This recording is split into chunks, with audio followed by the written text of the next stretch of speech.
What has an electrical, electronics and computer systems engineer, network technology specialist who is also a senior lecturer at the University of Peradeniya and a former consultant to the World Bank got to do with the Sooriya show LP?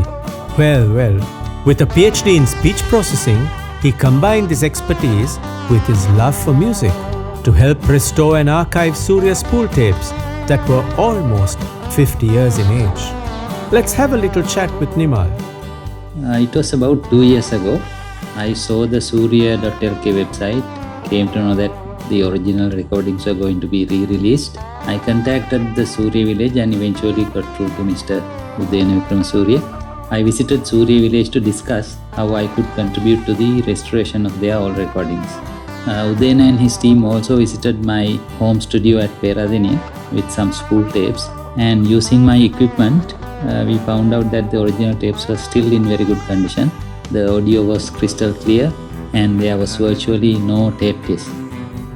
So it became clear that digitizing the recordings directly from the spool tapes would produce better audio compared to the existing digitized audio used for pressing their CDs. So Mr. Udayana started to look for a good spool tape machine to buy, but wasn't able to find one soon. Then he asked me whether I could do the transfers, and I gladly agreed to do it. Nimal, what did you feel when you first listened to these tapes? I was delighted to be a part of this historical restoration process. The original tapes were a delight to listen to as well. Not just the songs, but the conversations of the artists, sometimes before the song, after the song, and even during the songs.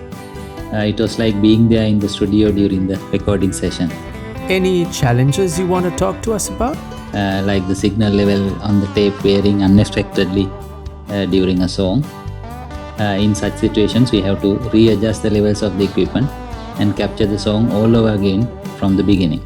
Also, in some cases, the oxide from the tape getting deposited on the head can cause a drop of high frequencies. In that case also, we have to clean the head and capture the song again from the beginning. Would you like to share your thoughts of recording techniques then and now?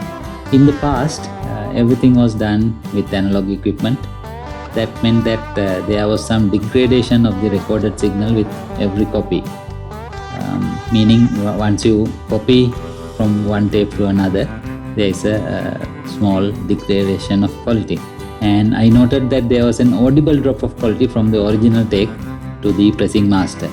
However, the imperfections in analog equipment and the characteristics of the spool tape added warmth to the audio, which made the audio very pleasing to the ear. The mixing consoles were simple and didn't have too many effects, and all of these resulted in very clean, warm audio.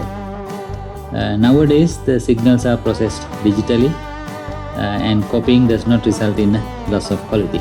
But in many of the new recordings, the audio is passed through so many processing stages and effect stages, and eventually the audio begins to sound very artificial and metallic.